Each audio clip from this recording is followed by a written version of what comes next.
Hello everyone, and welcome to this webinar on the human rights of older persons in Australia. My name is Andrew Byrnes and I'm Emeritus Professor of Law at the University of New South Wales and a Research Associate at the Australian Human Rights Institute at UNSW. The Institute is delighted to be collaborating with the Human Rights Law Centre in the convening of this seminar. Many thanks to Daney Faddoul and his colleagues at the Centre, and to Kylie Smith and Drew Sheldrick of the Institute, and also to Dennis Fernandez of Streamgate for his technical support. I'm speaking to you today from the traditional lands of the Gadigal people of the Eora Nation, and I pay my deepest respects to their elders past and present. I also acknowledge that most of you are joining us from many different First Nations lands around this continent. This webinar brings together two important strands of advocacy around human rights in today's Australia. The first is the ongoing campaign for a Federal Charter of Rights, or Human Rights Act, thus far an elusive goal in the Australian context, but currently facing perhaps the most favourable political context that such campaigns have seen for some years. The Human Rights Law Centre has played a leading role in spearheading that campaign. And this seminar is the third in a series of webinars organised by the Human Rights Law Centre, focusing on the potential implications of a Human Rights Act for specific groups in our community. The second strand of advocacy is the international and national efforts to better recognise and respond to violations of the human rights of older persons, including by the adoption of a new UN Convention on the subject. Many such violations were highlighted and exacerbated during the height of the COVID pandemic, still with us in its latest wave. However, these reflected existing patterns of ageism, age discrimination, and the denial of the human rights of older persons. They were in many respects nothing new. The challenges and potential in ensuring the application of general human rights norms to older persons have been seen recently in the aged care reform process, the recent proposals by the Australian Human Rights Commission, the Human Rights Law Centre, and many others for a Federal Human Rights Act, and indeed in the current inquiry by the Parliamentary Joint Committee on Human Rights into Australian Human Rights Framework. And they've also been seen in recent recommendations of the Disability Royal Commission. Today, our panel will be exploring some of the human rights issues that affect older persons, themselves an extremely diverse group, and we can only deal with some subgroups of older persons today, and how a human rights framework and a Federal Human Rights Act could be used to address those issues in policy making and make changes in the everyday lives of older people. I'll be asking each of our four panelists two rounds of questions. The first to identify the principal issues facing particular groups of older persons or older persons in general, and the second round asking them to identify what can be done to improve the protection and enjoyment of older persons' rights in Australia. Our first speaker is Corey Irlam, Deputy Chief Executive Officer of CODA Australia. Corey is responsible for government relations, advocacy and special projects, and previously worked on health and human rights for LGBTI people and in the corporate sector. Our second speaker is Boquero Geronimo, Chief Executive Officer of the Federation of Ethnic Community Councils of Australia. Marianne has previously led initiatives that connect policy, research and practice on ageing, health, gender, financial security, participation and community development in the East and Southeast Asian regions and in Australia. Our third speaker is Helen Dalley-Fisher, Convenor of Equality Rights Alliance. Helen previously spent 10 years as a community legal solicitor, specialising in disability discrimination, tenancy and social security frontline legal service provision and law reform advocacy. And our final speaker is Daney Faddoul, Campaign Manager of the Human Rights Law Centre since 2020 and the linchpin of the current campaign. Daney previously worked at Get Up as a senior campaigner, then the political director, and before that in the trade union movement. So I'll move to those questions. If you in the audience or have any questions that you would like to ask the speakers, please place them in the Q&A box at the bottom of your screen. And if time permits, I'll try to ask them. The panelists have about 3 minutes to answer each of their questions, and hopefully that will allow time for us at the end. And just, you will have seen on the screen that this webinar is being recorded for people to view later. Let's start with the questions. Corey, you're first up. Could you give us a brief overview of what you consider are the major problems that older Australians face in having their human rights respected today? Thanks, Andrew, and thanks everybody for having me today. Look, I think the overarching challenge here is ageism. Okay. If we think about the very existence of a residential aged care system rather than an all ages long-term care system, this could be seen as a form of ageism. For example, aged care is one of the only institutions in Australia that isn't included in an OPCAT review, even though it's seen internationally as a form of detention. And that's a form of benevolent ageism, that it's okay to congregate older people into a specialised form of care. In the Universal Periodic Review Session 2 on Australia, the government said that, we don't really need an international convention on the rights of older people because we'll use existing mechanisms to be able to consider that. We don't need to have another international convention. And I can't imagine that ever being an acceptable excuse for any other population in the community. So again, perhaps a form of ageism that comes through. But just to analyse that, we saw in cycle 1 between 2008 and 2012 only 27 out of 21,954 recommendations, so 0.12%, just mention the existence of older seniors, elders, or anything like that. Now, I'm pleased to say that that had a 7-fold increase to 142 by 2021, but that's still only 0.39%. Across the world, 142 recommendations. That's not even one per country on issues that affect older people. So this concept that, older people have the power because they've been around for ages. And you know what? I'm happy to say some older people do, just like some middle-aged people do and some younger people do. There is power dynamic differences within each population group. But in feeding that narrative that an older person has the power, we actually forget about what I call the underbelly of aging. We forget about the 1 in 4 people who are living below the poverty line in Australia over the age of 65. When you use the 60% of mean wages that the European Union uses, we don't have an official poverty line here in Australia. We also have a very weak Age Discrimination Act in terms of enforceability, and it lacks intersectionality. We've been long talking about those things, and that perhaps we should revisit the idea of consolidating everything, particularly now that conservative journalists and religious groups are seeing the value in doing it despite fighting against it in 2012. So there's just some interesting framing things: ageism, aged care challenges, international convention, and a weak Age Discrimination Act locally. Great. Thank you very much, Corey, for that overview and stressing sort of diversity of older people and their invisibility even now. I now turn actually to Helen Dalley-Fisher to ask you, picking up one aspect of that diversity, what are the major human rights issues that older people in Australia face in particular, or to a higher degree than older Australians in general? Helen. Thanks, Andrew. And likewise, I'd like to thank the organisers for inviting me today. I'm coming to you from Ngunnawal land in Canberra. And I'd like to follow on from Corey's comments, because I think that one of the things that is a real feature of the way human rights manifest in the lives of everybody is that we see these intersecting loci of disadvantage that create increasingly vulnerable populations the more you examine the lives of individuals. And so to the ageism that Corey has already referenced, for older women, you can then add the intersection with sexism, which brings a whole lot of other factors into play. So those figures that Corey has given on poverty for older people then break down again to a significant proportion of those people actually being female for a number of reasons, but a primary one is that operating within an economic system that discriminates against women then leaves you vulnerable over the life course to having a retirement income that's inadequate to your needs.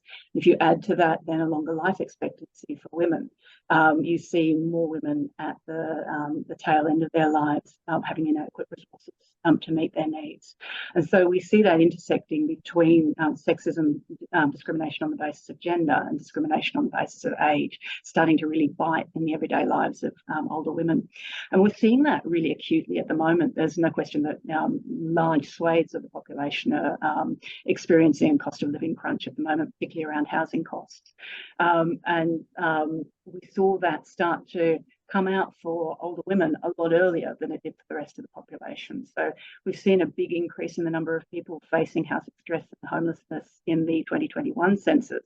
But in the 2016 census, it was older women who were increasing fastest in the figures on who's facing homelessness, because those women were facing the intersection between the external housing problems and the issues that we have with our economy discriminating against women. And so that group becomes particularly vulnerable to stress in the housing sector, because they just have less fat to rely on when the system gets stressed. So at the moment, we're looking at a range of issues emerging from that, in particular, the way we don't record the experience of homelessness particularly well. Lots of work's been done, particularly by the ABS, to try and improve that. But we still find that individual women don't characterise themselves as being homeless or experiencing housing stress, despite the fact that they're living in temporary accommodation with, for example, family members. They feel it's offensive to describe it as homelessness. And so we don't have a good sense of exactly how many women there are out there experiencing homelessness.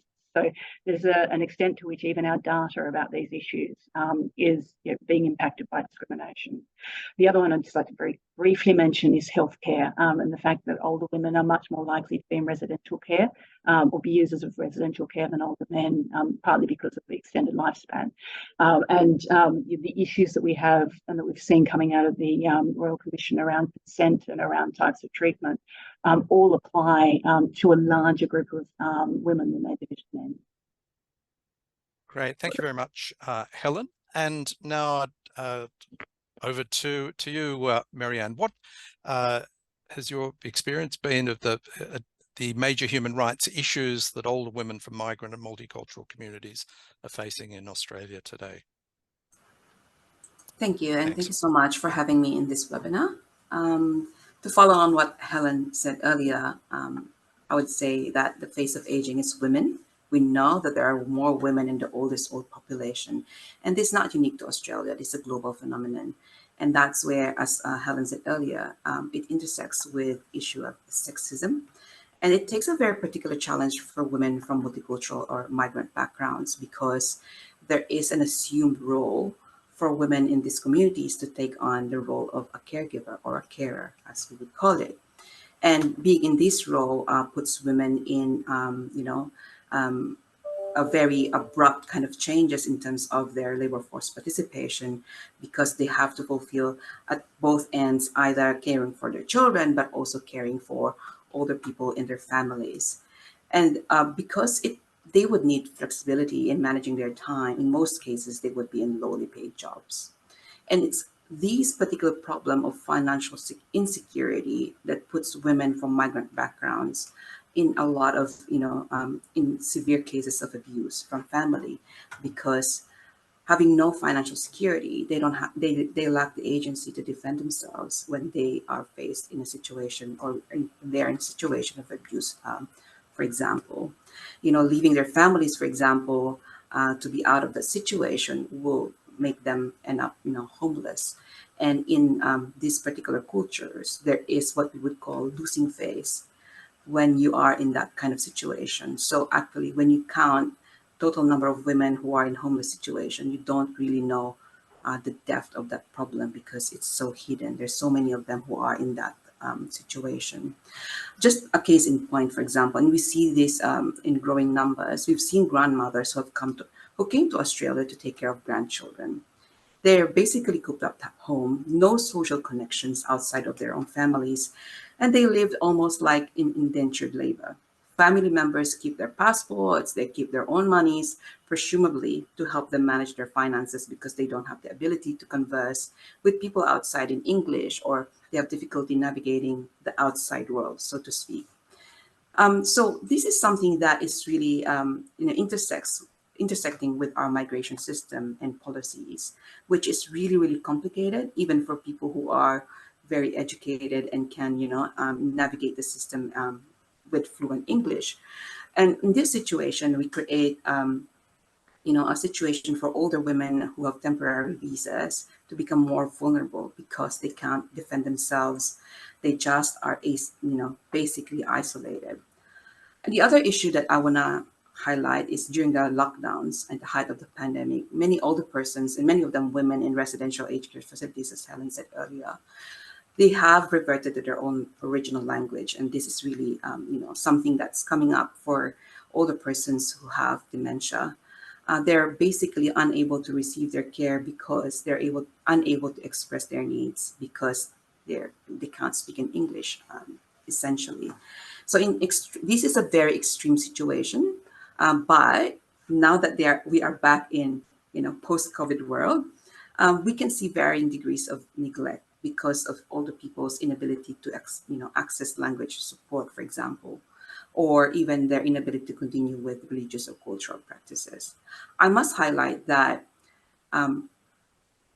we would like to say that there are some covert racism that's also happening here because people have an inability to really understand culturally appropriate care, for example, and really understand the depth of some older women's situation, lacking that kind of visa that they would need to be able to really interact with the systems more effectively.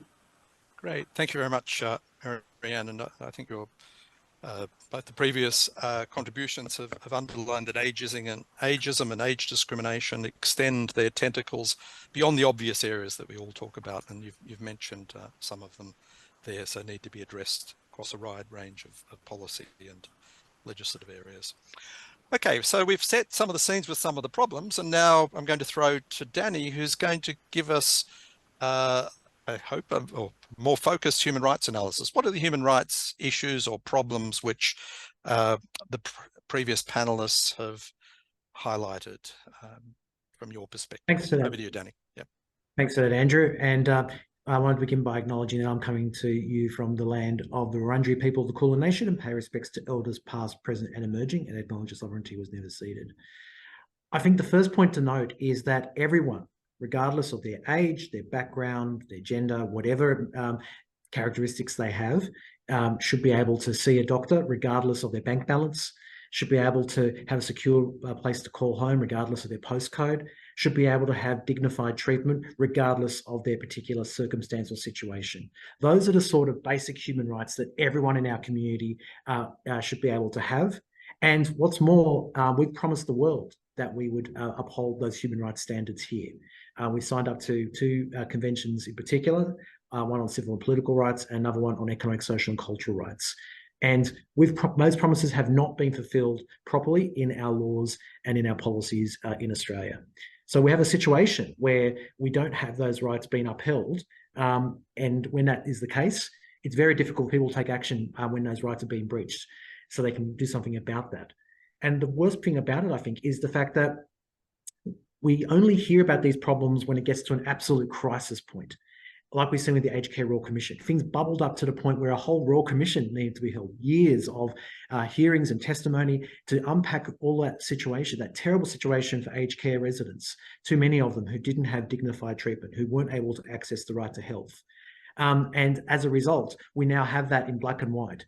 And the worst thing about that, I think, is the fact that at its core, what they found was people's human rights were not being respected. And if there were enforceable human rights standards, that would make a massive difference to making sure those problems wouldn't happen in the first place, because you'd have better policies and better laws and better decisions and services.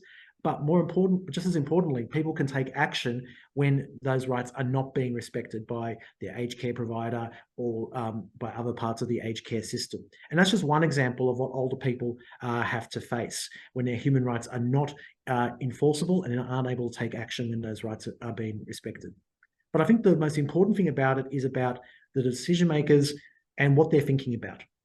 What we see with all that is a consistent issue of people are not at the heart of the decisions that are being made. A whole bunch of factors are at play, rightly so. Cost, what does the community think? If it's political leaders we're talking about, what did we promise at the last election that we would do? All manner of things are at play in their decision making and their thinking. And all that's fair. but not included in those considerations, guaranteed each and every time they're making a decision, each and every time they come with a proposal, is what are the human rights of the people that we're talking about, that we're providing that service for, that we're making those laws for. And as a consequence, we're not getting the best decisions as a result. We're not getting the best laws. And unfortunately, we're also not getting the best services for older persons, whether it's in the aged care system, whether it's in the broader healthcare system, whether it's regard to housing, and whether it's regard to other parts of our society. So ultimately, I think it's about making sure we have those human rights standards that we've already promised the world that we would uphold, made enforceable, so we can have better standards for everyone in our community. Thanks very much, Danny. And it's good to emphasise, yes, that there's no shortage of standards. And you've mentioned some of them: Universal Declaration of Human Rights, the 2 international covenants you mentioned, and of course the specific conventions that were alluded to earlier on elimination of all forms of discrimination against women, rights of the child, rights of persons with disabilities, and torture, and how those have been integrated into Australian law or not, I guess, is part of what you'll be talking about a bit later. And I think the importance of not just dealing with the symptoms, but getting in early, upstream, as the Human Rights Commission always calls it, into policy making, into the preventive approach is very important. And I'm now going to turn to each of you and ask you what steps you think should be taken in order to address some of the problems that you have identified. And I'll go in the same order once again. And that means you're first off the rank, Corey. What sort of improvements do you think are needed in order to better protect the enjoyment of human rights by diverse groups of older people in Australia? Yes. So we're trying to amplify the voice of over 50s. That's about 9 million people in Australia. Probably more likely when people are talking about older people, they're thinking that 65 plus. That's about 4.4 million. But when we talk about aged care, particularly residential aged care, we're probably only talking about 1 million. When we talk about, say, over 80, sometimes 75, we talk about home care. So it's only for these older cohorts that Australia's actually talking about human rights protections by putting rights into the Aged Care Act. And we're only talking about it in the context of Commonwealth-funded aged care services. So not even the aged care services you pay for privately, not covering off in healthcare, not covering off in community care, not covering it off in how government departments like Services Australia interact with you. So we're narrowing it down just to the smallest minimum possible cohort that we're going to extend rights for in legislation. And ironically, because we don't have an international convention, they're going to do it under the umbrella of the International Convention on the Rights of People with Disability, because ageing, frailty is seen as a form of disability in its broadest definition. So the test for government in the next 6 months is going to be not just that they've reached around to this smallest population and given them some rights on a page, but are they actually going to have them enforceable? Is it going to have lip service, or is it going to have some teeth? Remembering, if we didn't have ageism and we had an enforceable charter, we wouldn't need separate aged care rights. We wouldn't need to be talking about poverty lines. We'd have a much more comprehensive structure. So I think it's good that we're going to develop some human rights that are relevant to older people, because even if it only happens to the first million of the oldest of the oldest, it's easy to start from something than nothing, to argue for how to expand it beyond aged care, how do we include it for more than just people who have aged care age, how do we move that support for rights into an international convention.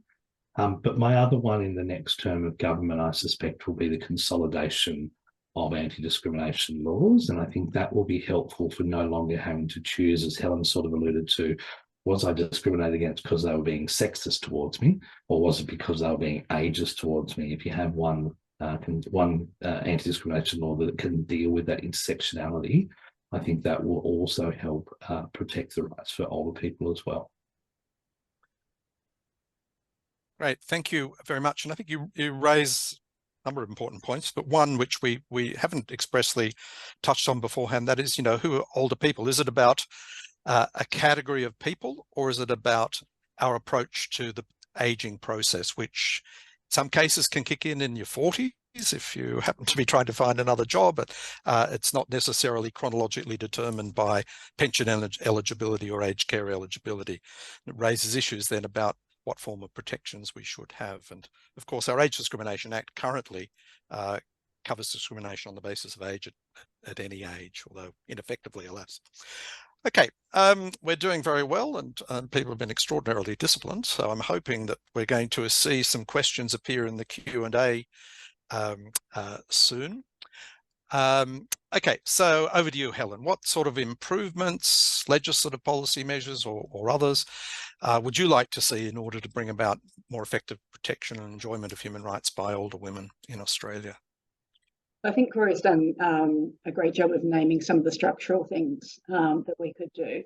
So what I would offer is an attitudinal shift, particularly among policymakers. For example, if you take the housing issue, at the moment we have policy that is developed both at state and federal level that starts from a basic proposition that housing is an investment opportunity. I would like to see a shift in the thinking to housing as a human right. And that you then make decisions about what the tax settings are, about what the allocation of resources are, based on the idea that everybody has a right to housing and everybody should have access to affordable housing that is appropriate. And so that involves a shift in the way that people who make policy decisions in Australia actually operate. I had a very memorable meeting with people from a health department, I won't name which one, where I was discussing their women's health strategy and asked them had they mapped that health strategy against the CEDAW requirements, so the requirements under the Convention on the Elimination of Discrimination Against Women. And it was as though I'd stopped speaking English, the blank faces all the way around the table, because there was simply no concept that domestic policy in Australia should be designed with an eye to what it is that we've committed to do internationally. So it's not something that's in the current decision making in government. And I think that's deeply problematic. We've seen that then play out in other areas like the Sustainable Development Goals simply not getting a foothold in Australia in policy work because we don't have the framework for thinking internationally. Every year I go to the Commission on the Status of Women at the UN, and we spend 2 weeks negotiating a document of agreed conclusions, which is a human rights-based document in which Australia makes wonderful commitments. We're a really good ally of human rights in that environment.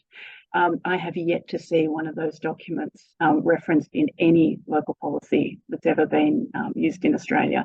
So there is a point where I think we need to get the structures in place, and hopefully one of the things the structures will do is start to change people's attitude about what the basic thinking should be when you develop policy in Australia about older people.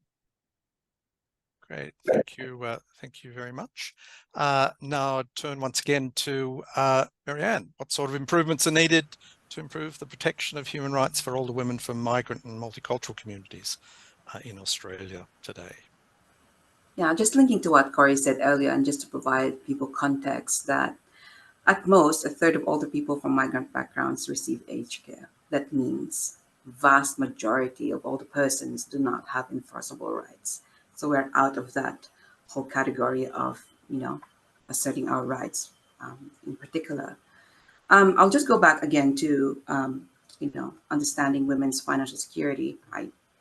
We believe it's very critical for policymakers to understand the implication of women's lack of old age financial security and how it impacts their vulnerability to human rights abuses. So there must be some policies that need to be developed in this area. Again, we are fighting for an Aged Care Act that is rights-based, but also broadly an overarching Human Rights Act is really going to be very critical, because we don't want to make a distinction between an older person, an older woman on temporary visa, or a permanent resident or a citizen. At the moment, the way aged care policies are kind of described, it's called policies for older Australians. And we have been fighting that it should be rephrased to say older people in Australia. That means you will not be discriminated if you are holding a temporary visa, and so on. And that means you cannot be discriminated on the basis of your race, ethnicity, religion, nationality, and so on and so forth. I think the key thing that I want to emphasize is the concept of human rights will be understood differently in different communities based on their experiences in their countries of origin.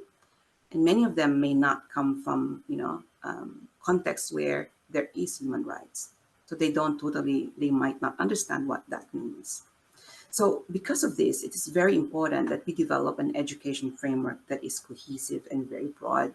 And that includes the education system as well as community organizations.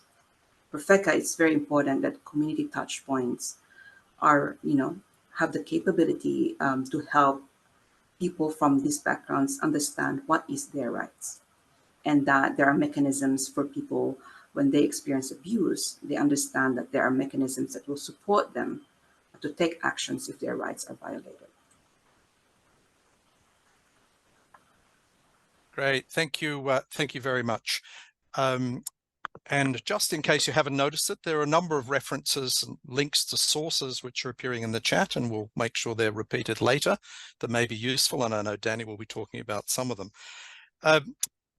And your trigger fingers on your keyboard seem to be working fairly slowly in terms of questions or queries or comments, so please get ready, because our panelists have been extraordinarily disciplined in keeping to time. But Daney, I'm going to throw to you a couple of questions, one which is unannounced, because but I'm sure you'll have no trouble with it, and that is, when we're perhaps before you jump into how a new Human Rights Act Charter of Rights might be of practical use, you might perhaps briefly remind us what the major elements are of the human rights legislation that you and others are supporting.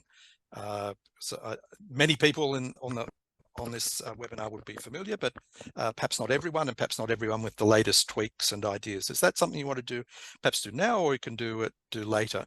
And then I was going to ask you, what difference would that sort of Charter of Rights potentially make in relation to some of the problems that everyone has identified in the course of the discussion so far? It's a couple of questions. Over to you, Daney. You have more than 3 minutes, I think, if you need it. Fantastic. Thanks for that, Andrew. And thanks everyone for those excellent contributions. I actually want to start off by talking about what is the current human rights framework that we have that's enforceable in this country. So we have a couple of rights that are in the Constitution, like the right for compulsory acquisition of your property by the federal government it must be done on just terms, as made famous by the Castle. A couple of those rights. We have discrimination acts, a whole series of them: age, disability, race, sex discrimination, which not just involves gender, but also sexual orientation, intersex status, and other series of attributes in that particular space. And then we've got like a few human rights here and there, which are more on the positive level. So, for example, you have a right to social welfare assistance under the Social Security laws. There's a whole bunch of conditions attached to that, but there's some rights there. There are some rights when it comes to criminal laws about how you should be treated if you're charged with an offence. There's some rights with respect to the right to vote in the Electoral Act, but also a bit of that in the Constitution too. So we've got this incredible patchwork of various human rights in various places. It's confusing, it's incomplete, in some cases it's even contradictory, but most importantly, a lot of it is difficult to enforce. And I think that's the critical thing for my mind. And as alluded to earlier, quite a bit of it doesn't necessarily come into the minds of decision makers when they're coming up with policies and decisions and views. So what we're actually looking for is a situation where we comprehensively have human rights protected in our laws, so that everyone across our community benefits from having those human rights standards that everyone across our community enjoys. And when that's not being enjoyed, there's something they can do about it. And that includes having a consolidated discrimination law in the federal arena that covers all the relevant attributes that we should be covering. Perhaps consistent process, consistent definitions to not just allow for intersectionality, so that if you're an older woman, you don't have to choose which discrimination act should I be looking at, but more importantly, the standards are consistently applied as well, and it's simpler to use. We also, though, need to have positive human rights in our laws as well. Somewhere where there is a right to health, the right to education, the right to dignified treatment, and all those other human rights standards that we've promised the world that we should be upholding. There should be a single place where you can go for all of those human rights that are listed, and for you to be able to take action when those rights are not being respected. But in my opinion, even more importantly, decision makers in the first place know about those rights and incorporate those rights from the very beginning of their process of coming up with laws and policies and services. So that, to my mind, is the human rights framework. One where we have like a strong, good, clear, consistent, easy to understand and enforce discrimination law that covers all the relevant attributes. And then a human rights charter or act that has all of those positive rights listed so that they're incorporated in government decision-making, in laws and policies and services, and then it gets implemented in reality. And if you're not having those rights respected, you can do something about it. There's a clear way you can know what those rights are and have those rights enforced. And so that's where a Charter of Human Rights comes into play. A Charter of Human Rights has those standards all listed and a mechanism for enforcement of it. Here comes the great news. We already have them operating in some states and territories. We have a Victorian Charter of Human Rights since 2006. We have a ACT Human Rights Act since 2004, and we have a Queensland Human Rights Act since 2019. And all three of them have some good, consistent standards and laws in terms of what they outline in terms of human rights. Here comes the great part. It's benefiting people right now. It's the quiet achiever. It doesn't make the front page, unfortunately, but it does make a meaningful difference in people's lives day in and day out. And here comes some of the examples for older persons. In Victoria, there was a woman who had a medical condition that meant she could have lost the use of her hand. Because of her age, the health system deprioritised her getting the medical treatment that she needed to deal with that medical condition regarding her hand. If she didn't get the urgent medical treatment, it was likely that she would actually have to lose her hand as the condition that she had degenerated further. Thanks to using the Victorian Charter, she was able to enforce her rights, and she got the urgent medical treatment, and she manages to keep the use of her hand as a result of that.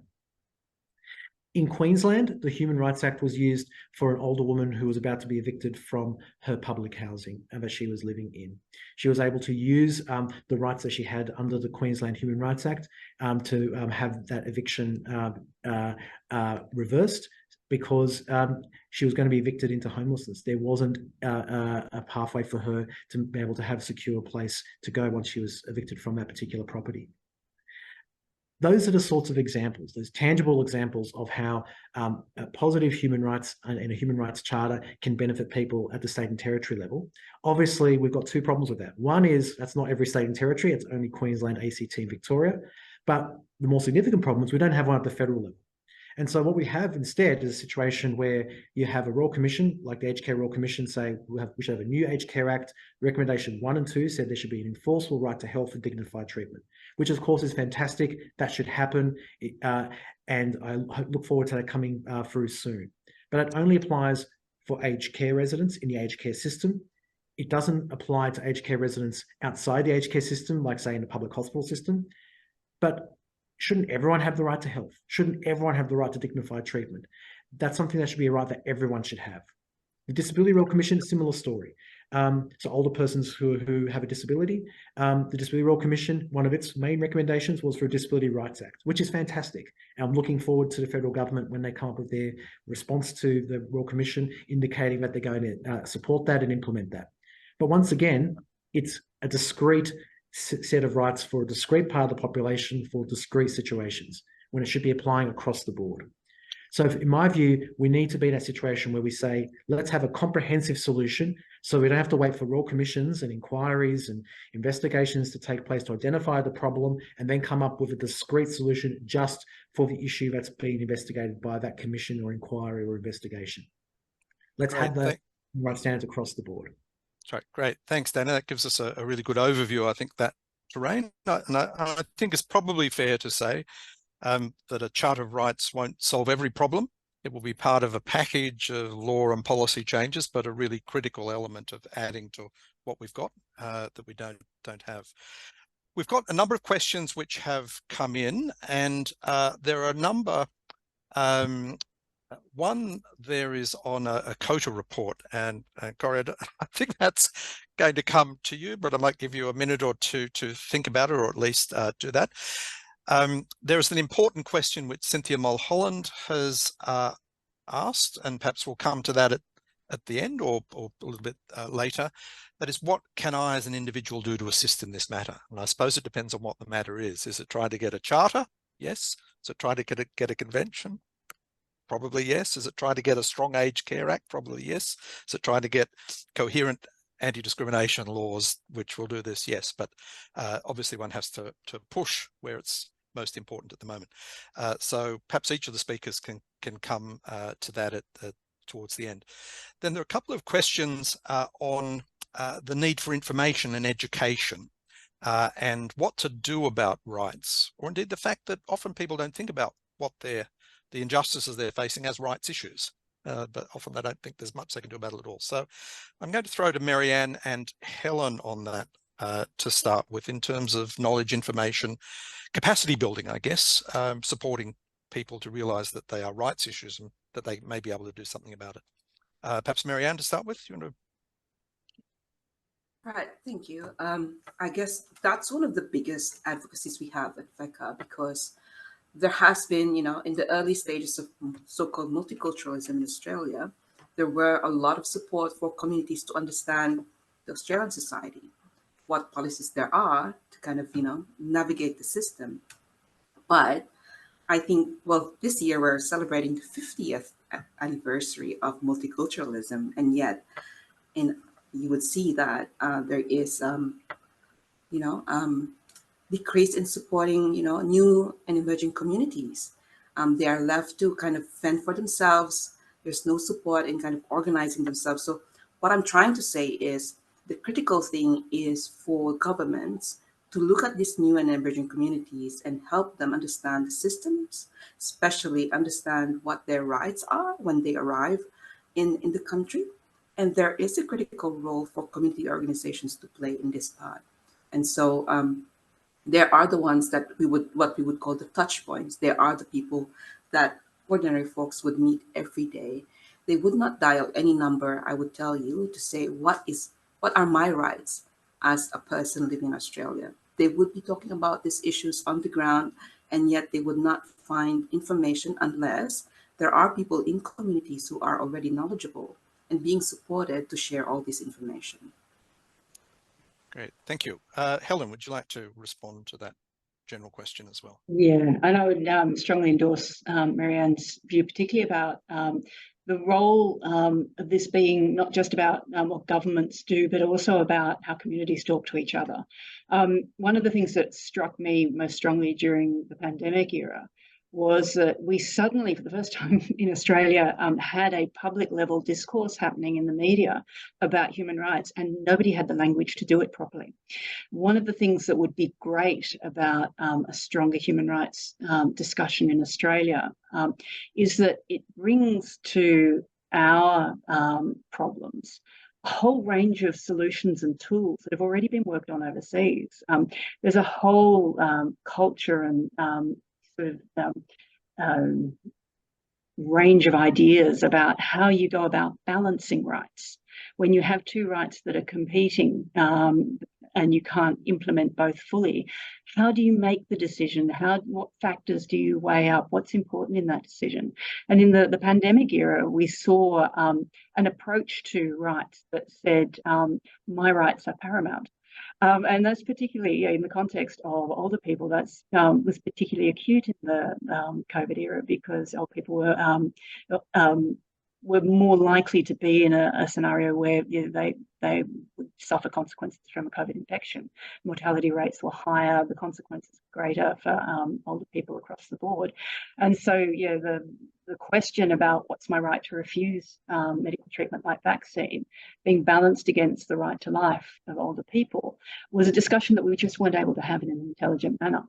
And so that problem that we've got about the fact that like the decision makers I was talking about earlier, we ourselves don't talk to each other about rights. We don't talk about, we don't frame our lives in terms of rights. And so one of the things that I would urge people on this call to do is to think about rights in terms of your life.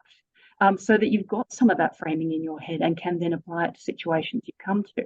We're not encouraged to do that, but I think it's actually a really important thought exercise to go through to work out exactly what does a right look like when it's out in the wild. How do I identify it when it's galloping through the bushes, and how do I then work out how I can apply that to other people's lives. So I think that we need a community level discussion as well as a government implemented one. Thanks. I think that's very important to think about that. And one thing which I think has struck various commentators on the pandemic is you never saw anyone in government referring to the JobKeeper scheme or other forms of support as giving effect to human rights, economic and social rights. And yet that's exactly what they were, and exactly the sort of thing that Australian community supports. So to suggest otherwise seems contrary to the facts. Okay, we've got a couple of very good questions coming in. Yumi Lee has asked what lessons can we learn from existing human rights acts. I mean, Daney has spoken to this to some extent, but others may also want to respond or supplement it. And then a big question from Anita Coles, which has two parts, which is, how do we actually change the culture, the practices of policy making, of public service attitudes and procedures? What could we do specifically? What can we learn? And Daney, you may have thoughts on that, but others may as well. But then specifically, Corey, or this may go to you, could aged care workers be governed by the Human Rights Act requirements, and would this work in practice, given the Human Rights Act normally covers public authorities and they're generally not public authorities? Okay, there are a number of big questions. Who wants to start? Corey, shall we go to you on the COJO report, the big question? Yeah, sure. So look, I'm pleased to say since 2003, some 20 years later, we've actually got policymakers talking about grandparent carers in a way they weren't 2 decades ago. A recent report by the AHW showed a number of insights, and I think it's probably important to look at the concept of grandparent caring as everybody cares sometimes, but then there's a really small subset that provide intensive care. They essentially substitute and become the parent because the parent can't look after the child. And often when grandparent carer term is used, it could mean both. So I'm going to take it as the second cohort of just those smaller people. Services Australia now is much better working with people being able to access family tax benefit A and B and other entitlements like carers allowance when they're in that situation, which is good. So most of the issues raised in those 2003 reports have had some progress being done, certainly the visibility of it. But very happy if the person wants to email in their specific issues, and happy to take it offline.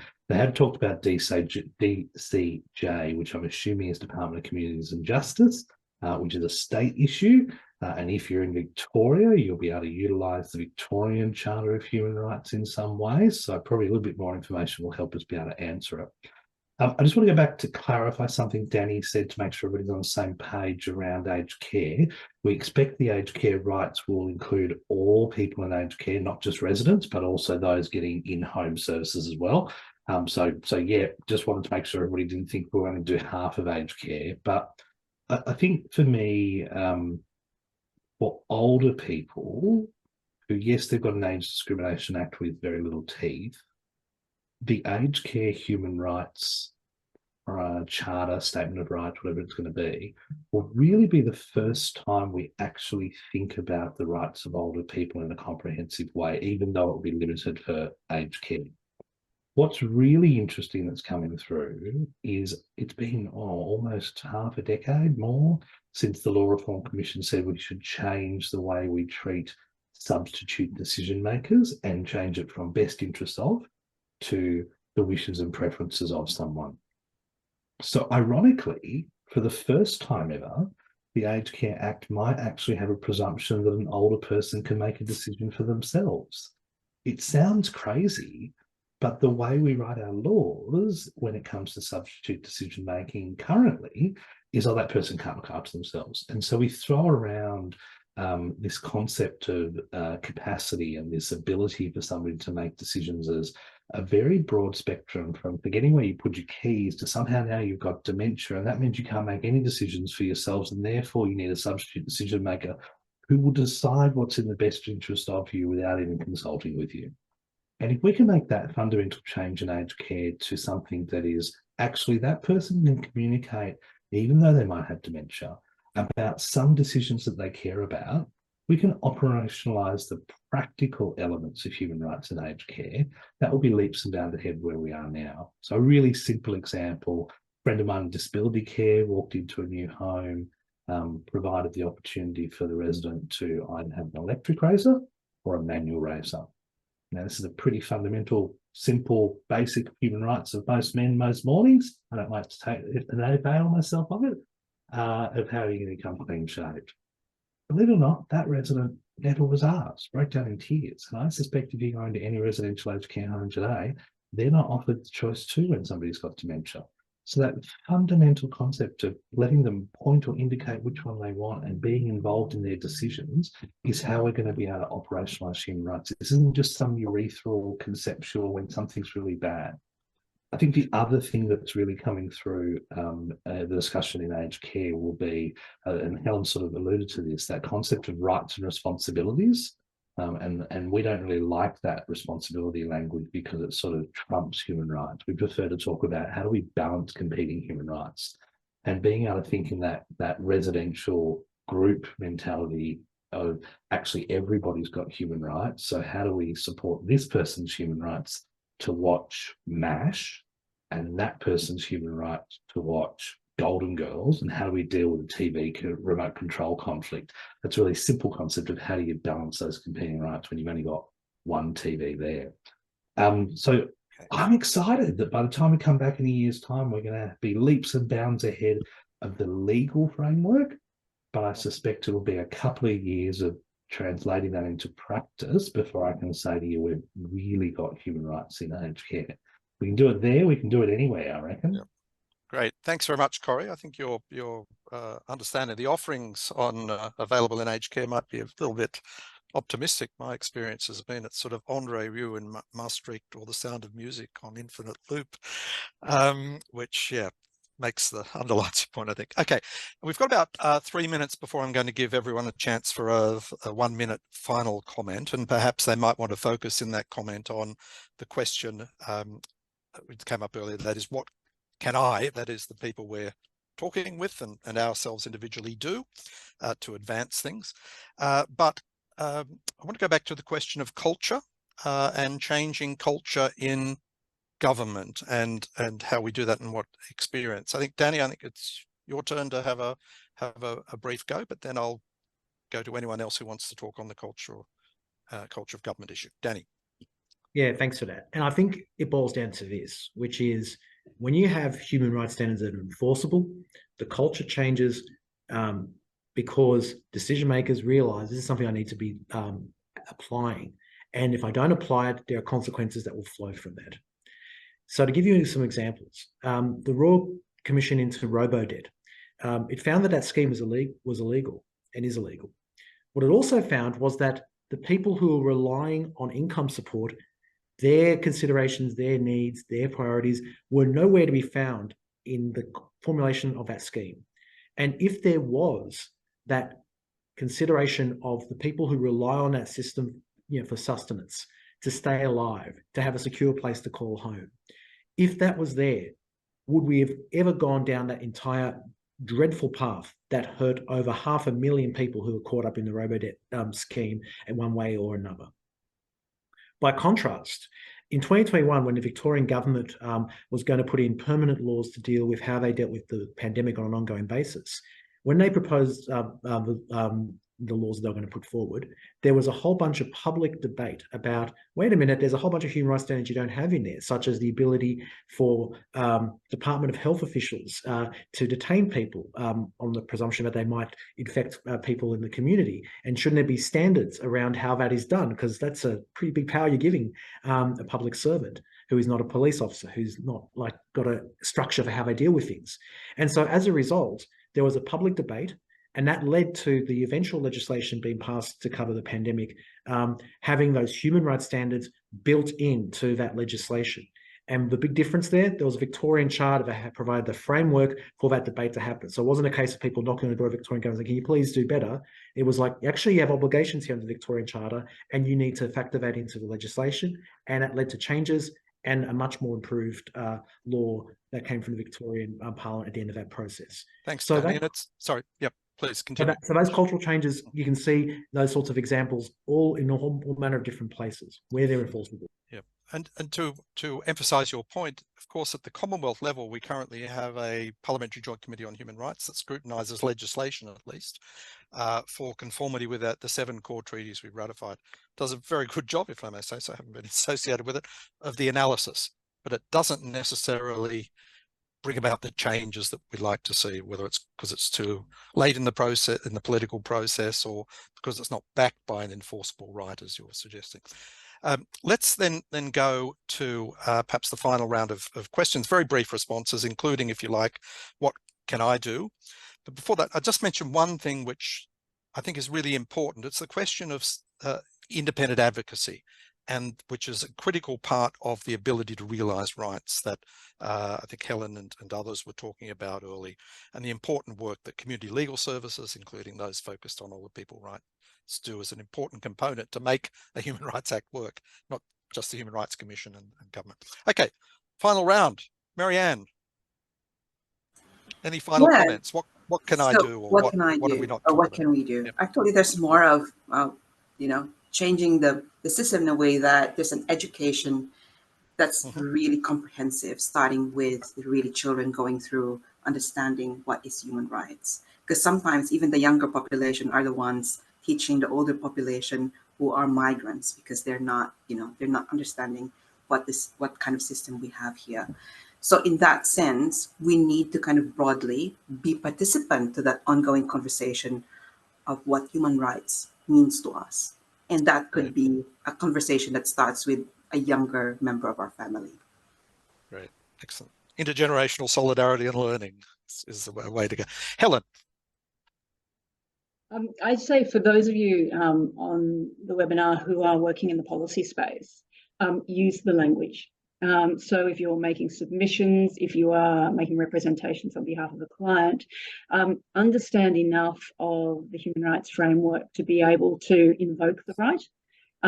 Even though we don't have a federal act, we have signed those treaties.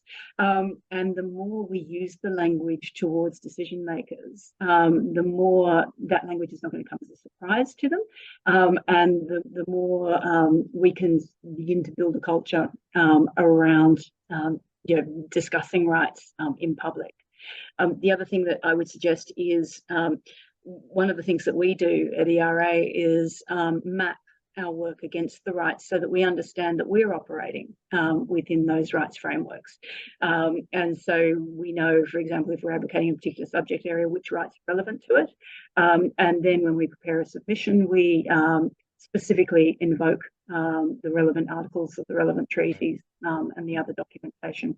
And I think to make yourself familiar with the materials that are out there that make this easier, because the big thing about bringing all of that international experience and all that history of human rights into our system is that it simplifies a lot of stuff.